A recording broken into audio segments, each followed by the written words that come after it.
मैं उस महादाता के चरणों में नमस्कार करता हूँ जिन्होंने हम लोगों के लिए द्वादशांक और 14 पूर्व को प्रदान किया है। मति श्रुतावधि मनपर्यय केवलानि ज्ञानम, मति श्रुत अवधि मनपर्यय और केवल ज्ञान, ये 5 ज्ञान है।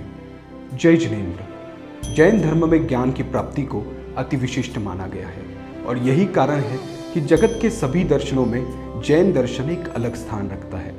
भगवान महावीर से लेके आज तक ज्ञान की ये परंपरा अक्षुण्ण रूप से चली आ रही है और इसी उपलक्ष्य में श्रुत पंचमी का बड़ा महत्व है, क्योंकि ये पर्व ज्ञान से ताल्लुक रखता है। जैन धर्म में ज्येष्ठ माह शुक्ल पक्ष की पंचमी को श्रुत पंचमी पर्व मनाया जाता है। इसी दिन भगवान महावीर के सिद्धांतों को पहली बार लिखित रूप में प्रस्तुत किया गया था। इससे पहले बड़े बड़े आचार्य सभी को सुनाते थे और श्रोता सुनते थे। लिखने की परंपरा नहीं थी, उसे सुनकर ही स्मरण किया जाता था, इसीलिए उसका नाम श्रुत पड़ा। भगवान महावीर ने जो ज्ञान दिया उसे श्रुत परंपरा के अंतर्गत अनेक आचार्यों ने जीवित रखा। कथा के अनुसार लगभग 2000 वर्ष पहले एक बहुत बड़े जैन आचार्य परम पूज्य धरसेनाचार्य को जैन सिद्धांतों का बहुत सटीक और सूक्ष्म ज्ञान था। वो गुजरात के गिरनार पर्वत की चंद्र गुफा में वास करते थे। एक दिन अचानक उनको अनुभव हुआ कि मेरी आयु की वृद्धि से मेरा ज्ञान मेरे साथ खत्म न हो। तब उन्होंने आचार्य पुष्पदंत और भूतबली के साथ षटखंडागम शास्त्र की रचना की। इस शास्त्र में जैन धर्म और दर्शन से जुड़ी बहुत अहम जानकारी है। इसे ज्येष्ठ शुक्ल की पंचमी को प्रस्तुत किया गया था।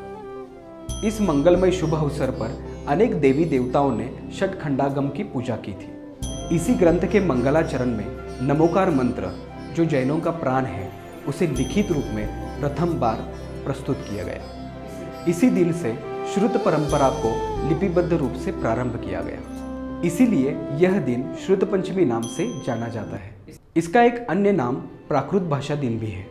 श्रुत पंचमी के दिन जैन लोग जैन मंदिरों में संस्कृत प्राकृत भाषा के शास्त्रों को शास्त्र भंडार से निकालकर उनकी साफ सफाई करके उनको सुरक्षित करते हैं तथा इन ग्रंथों को भगवान महावीर के वेदी के समीप विराजमान करके उनकी पूजा अर्चना करते हैं, क्योंकि इसी दिन जैन शास्त्र लिखकर उनकी पूजा की गई थी। और इसीलिए जितना बहुमान, आदर और श्रद्धा के साथ हम जिनवानी को पढ़ेंगे उतने ही हमारे परिणाम विशुद्ध होंगे और हमारी क्षमता बढ़ेगी। तो आइए ध्यान और स्वाध्याय के साथ श्रुत पंचमी के इस पर्व से एक नए पर्व की शुरुआत करें। जय जिनेन्द्र।